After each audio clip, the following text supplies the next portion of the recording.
छत्तीसगढ़ सरकार का दावा है कि अब प्रदेश का प्राथमिक से लेकर हायर सेकेंडरी तक का कोई भी स्कूल शिक्षक विहीन नहीं है। इतना ही नहीं, राज्य की एकल शिक्षकीय शालाओं की संख्या में 80% की कमी आई है। सरकार की तरफ से जारी एक प्रेस विज्ञप्ति में कहा गया है कि यह परिवर्तन युक्तियुक्तकरण के माध्यम से ही संभव हो सका है, जिसका मकसद राज्य के शैक्षणिक संसाधनों का न्याय संगत उपयोग, शिक्षकों की तर्कसंगत पदस्थापना और शिक्षा के अधिकार अधिनियम के साथ ही नई शिक्षा नीति की भावना के अनुरूप शालाओं की आवश्यकताओं को ठीक करना, उसे सुधारना और प्रदेश की शिक्षा व्यवस्था को मजबूत करना है। युक्तियुक्तकरण का काम संपन्न हो चुका है।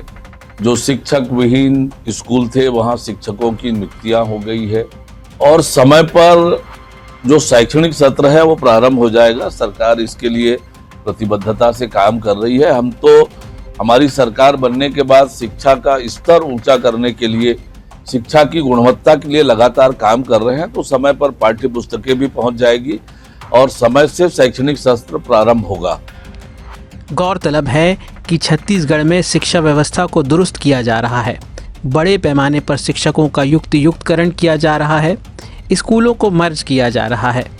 इससे पहले प्रदेश में 453 विद्यालय शिक्षक विहीन और 5336 विद्यालयों में मात्र एक ही शिक्षक पदस्थ थे, यानी इन स्कूलों में एक ही टीचर था।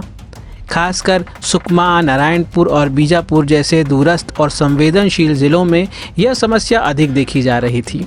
इससे अलग शिक्षक संगठनों ने इसका विरोध ज़रूर किया, लेकिन सरकार अपना काम करती रही और युक्तियुक्तकरण की प्रक्रिया चलती रही।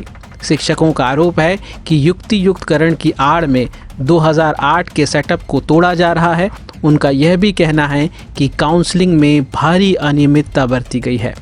ऐसा नहीं होना चाहिए और आवश्यक सुधार किए जाने चाहिए।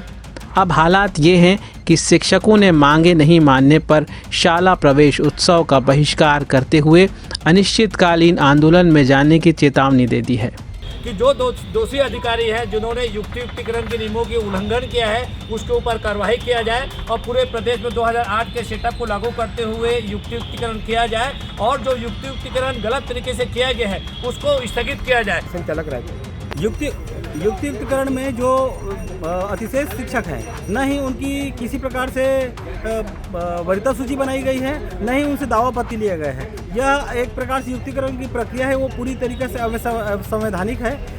हम इसका विरोध करने जा रहे हैं। अगर कलेक्टर साहब ने कार्रवाई नहीं की तो हम आयुक्त के पास जाएंगे और आयुक्त के पास ने कार्रवाई नहीं किया इस मुद्दे पे तो हम 16 तारीख को शाला प्रवेश उत्सव का बहिष्कार करेंगे और हो सकता है हमारे संगठन पूरे मिलके। शिक्षकों के विरोध के बावजूद छत्तीसगढ़ सरकार ने जिला, संभाग और राज्य स्तर पर 3 चरणों में शिक्षकों की काउंसलिंग की प्रक्रिया चलाई। उसके बाद अब प्रदेश का कोई भी स्कूल शिक्षक विहीन नहीं है। सभी हाई स्कूलों में न्यूनतम शिक्षक नियुक्त किए जा चुके हैं। अब 16 जून से स्कूल खोलने की तैयारी है। छत्तीसगढ़ सरकार की तरफ से बताया गया है कि प्रशासन अब उन 1207 प्राथमिक विद्यालयों पर ध्यान केंद्रित कर रहा है जहां अभी भी एक ही शिक्षक हैं।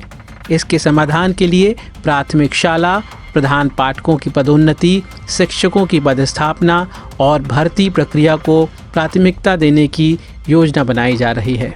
सरकार ने जानकारी दी है कि छत्तीसगढ़ में एक शिक्षक वाले प्राथमिक विद्यालयों में बस्तर जिले में 283, बीजापुर में 250, सुकमा में 186, मोहला मानपुर चौकी में 124, कोरबा में 89, बलरामपुर में 94, नारायणपुर में 64, धमतरी में 37, सूरजपुर में 47, दंतेवाड़ा में 11 और बाकी अन्य ज़िलों में मात्र ऐसी 22 शालाएं हैं जहां केवल एक ही शिक्षक है।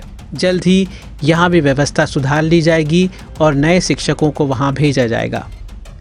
इस वीडियो में दी गई जानकारी आपको कैसी लगी? कमेंट बॉक्स पर अपनी टिप्पणी जोड़कर बताइएगा। वीडियो को लाइक और शेयर कीजिएगा। CGNN लाइव के इस YouTube चैनल को सब्सक्राइब करना ना भूलिएगा।